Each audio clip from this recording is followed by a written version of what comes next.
I still remember the knock, sharp and deliberate, not neighborly at all, the kind that makes the air in the room feel tighter before you even move. And right away my dog Ranger lifted his head, ears stiff, that low sound in his chest, telling me this wasn't normal, not even close. I glanced at the clock, early morning, quiet woods. Nobody should have been at my door.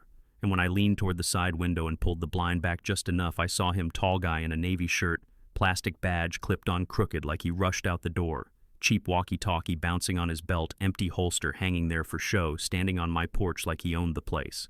Then he knocked again harder and barked out, "HOA enforcement, open up." Yeah, that happened. Yeah. Now here's the thing.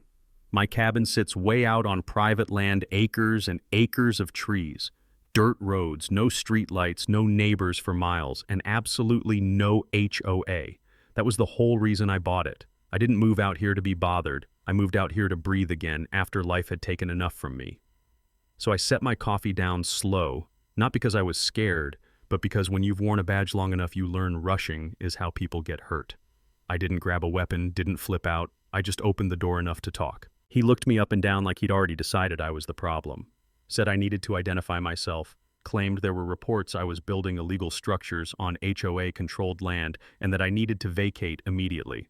The confidence in his voice almost sold it but his eyes kept darting. His posture was stiff in the wrong way, like a kid pretending to be tough. That's when I smiled and stepped out onto the porch so the light hit the badge on my belt, the real one scratched and heavy from years of use. I told him my name, told him who I was, and told him very calmly that he was not a cop. You know what I mean? That moment when someone realizes they messed up badly. His face went pale, real pale. Eyes flicking from my badge to Ranger, who'd moved up beside me, low growl, rolling out of him like thunder in the distance. I told the guy to stay right where he was, dropped my voice into the one that used to stop rooms cold. He didn't listen. He turned and ran straight into the woods. That was the moment the quiet life cracked. 4 months earlier, none of this existed. I'd retired, buried my wife after a long fight with cancer, sold the house in the city because every street corner felt like a memory I didn't ask for, and drove north until the roads thinned and the air smelled like pine instead of concrete. I wanted quiet. I wanted simple. The cabin wasn't fancy, but it was mine, and the locals were good people, the kind who waved even if they didn't know your name yet. No HOA, no boards, no nonsense. I started fixing their place up. Nothing wild. Just a shed for tools, somewhere to work with my hands again. The morning after I poured the foundation, I found a note on my gate, red ink. No signature, no letterhead, just HOA notice. Cease construction. I laughed. Honestly, thought someone was messing with me. Tossed it aside.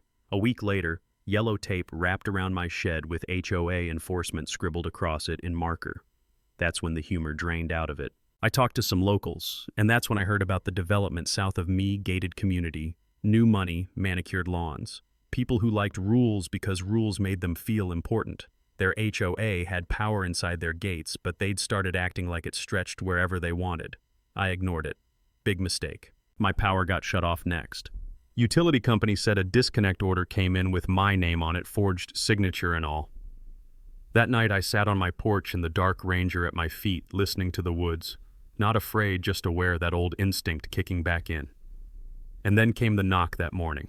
After the fake cop ran, I followed his tracks just far enough to see tire marks on an old logging road, fresh, deliberate, not random. I didn't chase. Instead, I called the sheriff, an old friend, and while we were talking, I noticed a blinking red light in the trees aimed right at my cabin window.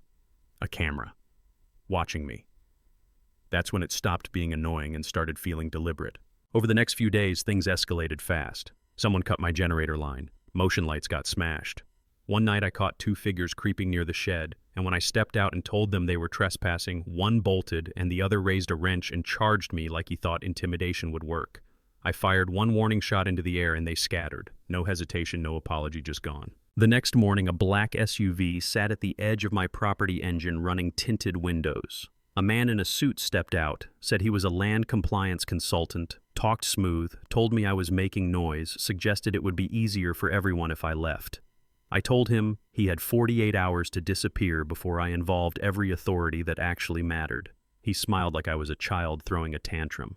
That smile stayed with me. That afternoon I started digging. Records, surveys, zoning maps, the stuff most people don't bother with. That's when I saw it: forged boundary expansions, fake approvals, paperwork sloppy enough to scare regular folks, but not someone who knew how these games worked. Then Ranger barked again, sharp and urgent. I caught the same fake cop digging behind my shed just before dawn.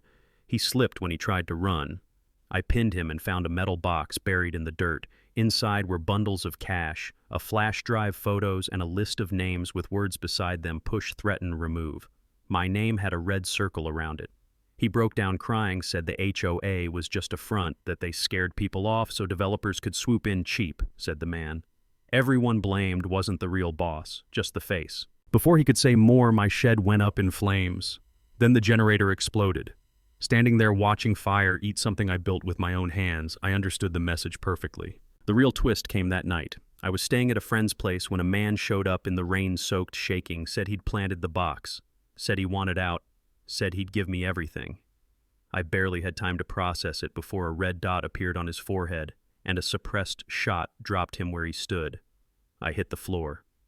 Glass shattered, Ranger growled, and whoever pulled that trigger vanished into the trees like smoke. In his pocket was the truth, name's audio-video proof.